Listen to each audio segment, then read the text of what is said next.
எல்லாத்தையும் ரிசைன் பண்ணிட்டு ஊழியத்துக்கு வா அப்படின்னு சொல்லியிருக்கிறார். இவர் அப்படியே கொஞ்சம் திகைச்சார். ஏன் கஷ்டப்பட்டு அப்பா அம்மா படிக்க வச்சாங்க. படிக்க வச்சு கொஞ்ச நாள் தான் ஆச்சு, வேலைக்கு போய் கொஞ்ச நாள் தான் ஆச்சு, ஏகப்பட்ட கடன் இருக்குது, இது எல்லாத்தையும் அடைக்கணும், என்ன பண்ணுறதுன்னு தெரியல. ஆண்டவர் ரொம்ப ஃபோர்ஸ் பண்ணுறதுனால அப்பா அம்மா கிட்ட யாருக்கிட்டையுமே சொல்லாமல் வேலையை ரிசைன் பண்ணிட்டு வீட்டில் வந்து உட்காந்துட்டாரா.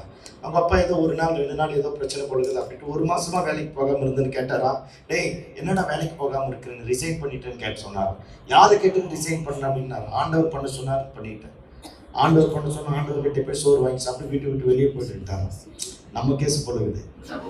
அல்லேலூயா. வீட்டை விட்டு வெளியே போயிட்டு அப்படின்னு இருக்கிறார். அப்படியே அழுதுட்டு அவர் பாட்டு வீட்டை விட்டு வெளியே வந்துட்டார். ஆண்டவர் எந்த இடத்துல ஊழியம் தொடங்க சொன்னாரோ அந்த இடத்துக்காக வந்துட்டு இருக்கிறார்.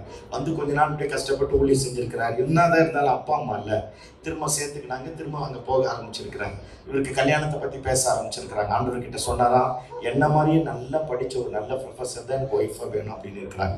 அதே மாதிரி ஒரு ப்ரொஃபஸர் பார்த்துருக்காங்க. ஓகே, என்கேஜ்மெண்ட்லாம் முடிச்சுட்டு உடனே அந்த ஒய்ஃப் கிட்ட போய் வரப்போகிற ஒய்ஃப் கிட்ட போய் சொல்லியிருக்கிறார், வேலையை ரிசைன் பண்ணிட்டு வா அப்படின்னு இருக்கிறார். அந்த அம்மா கொஞ்சம் தயங்கி இருக்கு, பரவாயில்ல ரிசைன் பண்ணுறேன் அப்படின்ட்டு ரிசைன் பண்ணிட்டு வந்துட்டு இருக்கிறாங்க. ஆண்டவர் சொன்ன ஒரு குறிப்பிட்ட இடத்துக்கு போய் ஊழியம் தொடங்கிட்டாங்க. பயங்கர கஷ்டம், சாப்பாட்டுக்கே ரொம்ப கஷ்டம், யாருக்கிட்டையும் எதுவும் கேட்கல. தென்னை குடிசை தான், பயங்கரமாக ஒழுகுமா. அவ்வளோ நேரத்தில் இவ்வளோ படிச்சுட்டு தெருவா பைக் எடுத்து ட்ராக்ஸ் எடுத்துட்டு அப்படியே சுற்றிட்டு ஊழியம் செய்ய ஆரம்பிச்சிருக்கிறாங்க.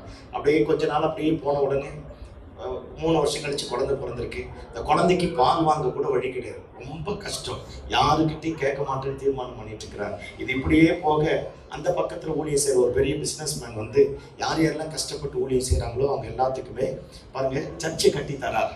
இவர்கிட்ட இந்த மாதிரி சொல்லியிருக்காங்க, இந்த மாதிரி ஒருத்தர் நல்லா படிச்சுட்டு ப்ரொஃபஸர் வந்து எல்லாத்தையும் ரிசைன் பண்ணிட்டு ஊழியத்துக்கு வந்திருக்கிறார் அப்படின்னு சொன்ன உடனே அவரை போய் பார்த்துருக்காங்க. ஒரு 10-15 பேர் சேர்ந்து அவர்கிட்ட போய் பார்த்துருக்காங்க.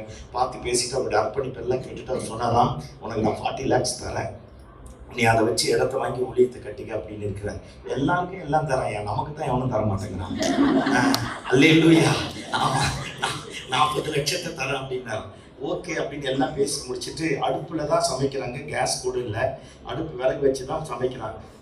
அப்புறம் எல்லாம் முடிச்சுட்டு ஒரு 10 லட்சம் செக்கு போட்டு கையில் கொடுத்துட்டு அவர் போயிட்டார். இவர் அந்த செக்கை வாங்கி பைபிள் வச்சுட்டு போய் ஆண்டவருக்கு நன்றி சொல்லலான்ட்டு உள்ளே போய், சின்ன டேபிள் தானே, வீடு அதுதான், சர்ச்சு அதுதான், அந்த டேபிளுக்கு முன்னாடி அந்த செக் லீஃபை வச்சுட்டு முட்டி போட்டு ஜெபம் பண்ணான்னு முட்டி போட்டு அப்படியே கண்ணில் தண்ணி தாரையே வருதான். சாப்பாட்டுக்கு வழி இல்லாத நேரத்தில் யாரோ ஒரு புண்ணியம் 10 லட்சம் தந்துக்கிறான். ஆமான்னு தலையாக இருக்கணும். அல்லேலூயா.